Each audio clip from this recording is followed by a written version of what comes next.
I have another, for our last article this week, I found one. This actually came up in a kind of a different way. It came up through a tweet that there's a game streamer I follow, and he was actually reacting to this tweet with dollar sign eyes.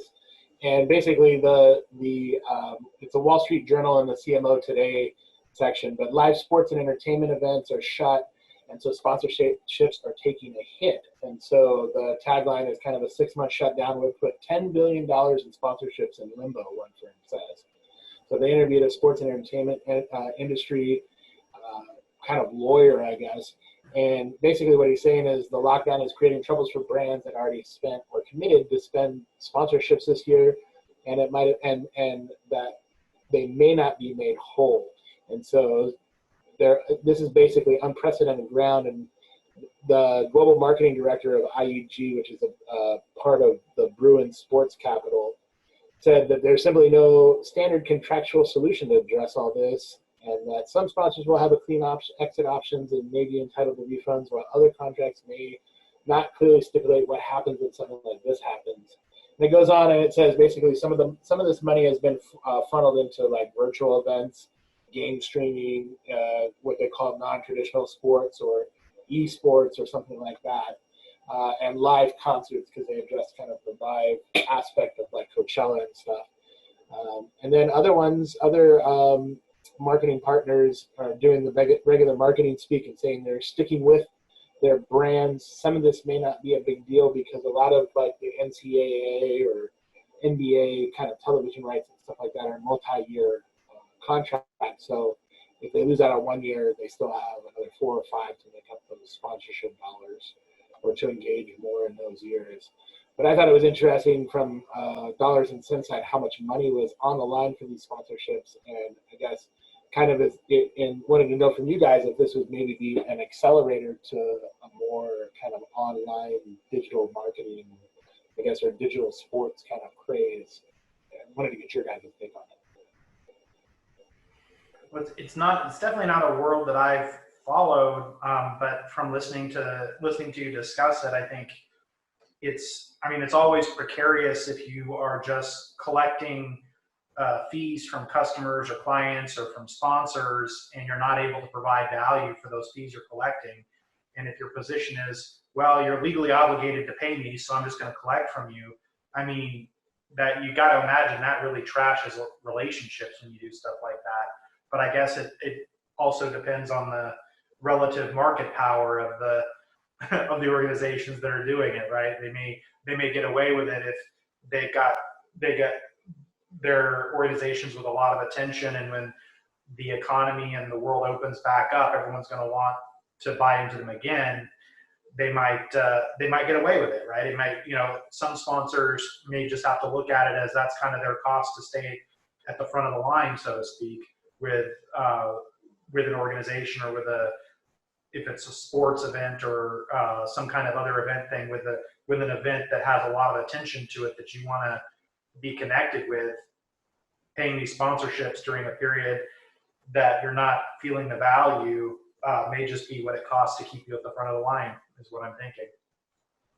Well, and I think it's like one of those really interesting things because it's like pushes the boundary. There's like that typical contract clause called force majeure, which is like designed to handle extreme events and, like earthquakes and tornadoes and acts of God and that sort of a thing. And it's, but wasn't written maybe with this type of pandemic in mind. And maybe not all of these contracts had this sort of thing, well thought out. And so I guess it's just kind of an interesting point of, the cost benefit of like how you analyze a contract would require you to really think about the likelihood of these types of events and what that contract recommends that you do in that case. One of the kind of interesting things that I had seen personally on this topic was that, AJ and I watch UFC, and one of the things that they've done is they tried to buy, I don't want to say buy, maybe they was just renting, but they tried to host an event on an island essentially to try to get away from all of these laws designed to stop them from having these events. But Disney, who ultimately owns the UFC, basically put a stop to it. And so it's interesting to watch as all these sports try to, find new ways to exist in this new time. But they're not figuring it out because, there's not an alternative right now for them.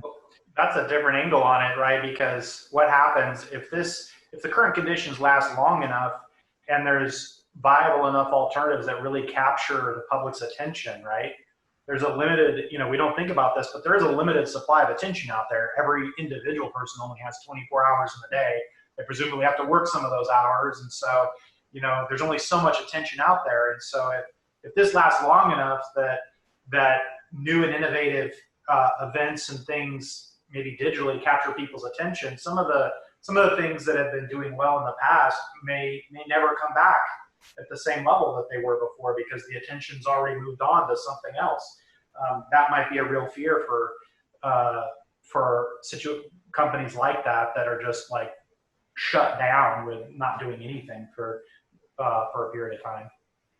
Well, I think and you don't underestimate how much that these digital mediums are already taking off. I mean, I'm looking at the front page of Twitch right now, which streams video games.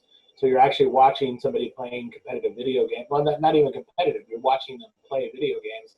And you probably have right now live count 2 million people in just that one platform, eyes on, that's what they're watching. And I don't think that's an unusually high number, compared to like off times. And if, going to Charlie's point, if the UFC would have aired that fight on an island, it would have been probably the most viewed sporting event ever because there's no other sporting events right now. And so I think it was a genius marketing move to try and make it pay off. But I think, to your point, Ty, I think we've probably already made the move to being, to like sports being, they'll be popular, but I think we've almost turned a corner to where online entertainment and online probably competitive, viewing is probably, on the rise. And we may see some traditional sports go the way boxing and horse racing did. Back in the 20s, 30s, 40s, boxing, horse racing, and baseball were the 3 most popular sports in America. Now, you're struggling. I would, if somebody is a listener and can put in a baseball player on the Minnesota Twins, baseball team, I'll send them $10 gift card to Starbucks. But I don't think, and no Googling, you just have to type it in. But I don't think, that those sports hold the same kind of appeal they once did. And I think we're seeing an acceleration to the other side of what will be popular here in 5 to 10 years. Totally. Yeah. This may be another one of those things that the pandemic accelerates an already existing curve. Because before this, esports was starting to gain traction. It was, we follow Gary Vee. I think he invested in esports or got involved in some way.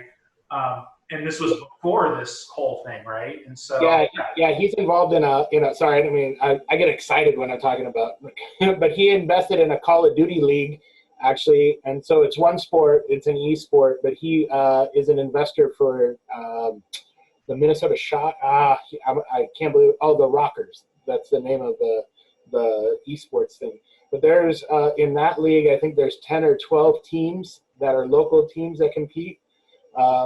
And they were trying to move the league more to like a live sporting event that's also simulcasted. But I think you're going to see the shift where it'll just all be online from here on out. I think you'll see that shift. Yeah. So this may be an accelerating event. They may have shaved years off kind of the buildup of their audience because of this event. It definitely seems that way, doesn't it? Well, I might mention that we're speaking from an American point of view. In South Korea, you're talking about there used to be 3 television stations dedicated to StarCraft, a strategy online game, and they would have huge, mega, arenas watching people play this game. And League of Legends is huge. So if you're talking worldwide, I would say it's probably overtaken traditional sports by a mile, if you're talking about viewership-wise for these digital sports. Well, we only care about the U.S., of course. just kidding. To our any international viewers, we're just joking. We just lost the international viewers. So now we cut our viewers in half. We're down to 5. Yeah, but we could definitely say the U.S. StarCraft was not the top watched sporting event. No. in the U.S. market. Yeah, no, Yeah. definitely not. All right. Well, I think, did we get through all the articles? I think so. I think we did. Who wants to call us out? Oh, well, before we exit, Yeah, before we get out of here. Oh, we have a song to sing. Birthday in the house, yo. Yeah. Ethan's birthday is what, next week? Yeah, I think it is. Ethan, tell me if I'm wrong, but isn't your birthday coming up here, right? So in 3, 2, 1, happy birthday to you. Happy birthday to you. Happy coronavirus birthday. Dear Ethan. Happy birthday to you. You got the very first one and only none of our businesses sing along for your birthday. We have to apologize for our voices to the viewers. I mean, I can only speak for myself when I know it's hideous. So Yeah, that Zoom quality is questionable, huh? my singing voice is questionable altogether. But yeah. I was a great singer before we got on this call. Ethan is our producer and does a lot of background work for us at TCA. So we very much appreciate him and hope he has a happy birthday, even though he is also stuck at home and can't go out with anyone. All right. On that note, thanks for dropping by and listening to the podcast this week. If you'd be so nice, hit that subscribe button, the bell down below to subscribe, tell your friends about it. Do your internet karma some good and hit the like button. We'll see you guys next week. Thanks so much for joining us. Thanks, everybody. Bye, everyone.